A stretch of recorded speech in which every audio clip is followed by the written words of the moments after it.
ஆண்டவராகிய இயேசு கிறிஸ்துவினை நாம் மையப்படுவதாக இந்த நாளில் உங்கள் யாவரையும் பார்ப்பதில் மிகுந்த சந்தோஷம். நீங்கள் எல்லாரும் நல்லா இருக்கிறீங்கன்னு விசுவாசிக்கிறேன். இந்த வார்த்தைகளெல்லாம் உங்கள் ஆவிக்குரிய வாழ்க்கைக்கு பிரயோஜனமுள்ளதாக இருக்கிறது என்பதை நான் விசுவாசிக்கிறேன்.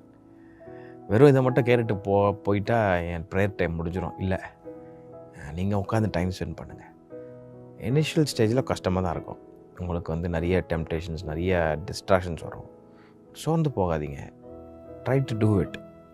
திரும்பி அதை பண்ண ஆரம்பிங்க. ப்ராக்டிஸ் பண்ண ஆண்டவர் உங்களை மிக அழகாக பர்ஃபெக்டாக மாற்றுவார். ஐயோ, இப்போ என்னால் பர்ஃபெக்ட் ஆக முடியலையே சோர்ந்து போகிறதில்ல. நம்ம அந்த உலகத்தில் we are still imperfect. நம்ம அங்கே மேலே போகிற வரைக்கும் நம்ம நம்மளை இப்போ கொஞ்சம் கொஞ்சமாக ஆண்டவர் மாற்றுவார். இந்த பர்ஃபெக்டான இடத்துக்கு போனால் தான் எல்லாம் மாறும். அப்போது தனியாக செய்ய முடியாது. அதுக்கு தான் ஆவியானவர் இருக்கிறாரு. அப்போ ஆவியானவரோட துணையை பிடிச்சிக்கணும். ஆவியானவரே எனக்கு உதவி செய்யுங்க. எல்லாத்துலேயுமே தான்.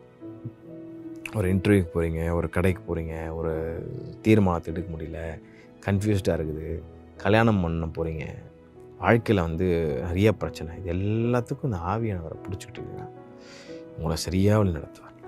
எல்லாத்துக்கும் மேலே என்ன வந்தாலும் முதல்ல ஏசப்பாக்கிட்ட சொல்கிற பழக்கம் இருக்கணும். நான் அதிகமாக நம்புகிறவங்கிட்டையோ அப்பா அம்மா கிட்டேயோ சொல்கிறதெல்லாம் காட்டிடும். ஆண்டர்கிட்ட முதல்ல சொன்னீங்கன்னா சொல்யூஷன் ஆண்டர் தருவார்.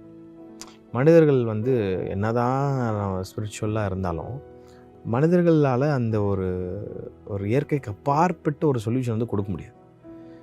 இப்போ ஆண்டவர்கிட்ட நீங்கள் சொல்ல பழகணும். முதல்ல இந்த காலைவெளியில் ஒரு தீர்மானம் எடுங்க. ஆண்டவர் என்ன இருந்தாலும் I'll take my request, I'll take everything to your presence first.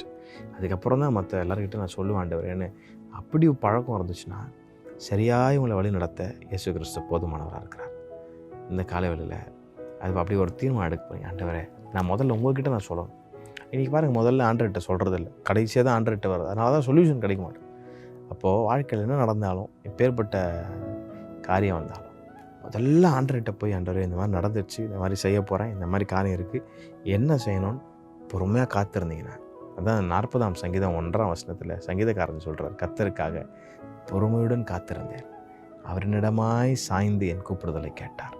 பாருங்கள், அப்போது சொன்ன உடனே பதில் வரணும் அப்படின்னு கண்டிப்பாக பதில் வரும். எந்த விதமான சந்தேகமும் இல்லை. ஆனால் நீங்கள் ஃபோன் பண்ணி எல்லாத்தையும் சொல்லிட்டு டப்புன்னு வச்சுருட்டா வேலைக்கு பொறுமையாக காத்துருங்க. வேதத்தின் நிழலில் காத்துருங்க. ஆண்டர் கண்டிப்பாக உங்களோட பேசுவார்.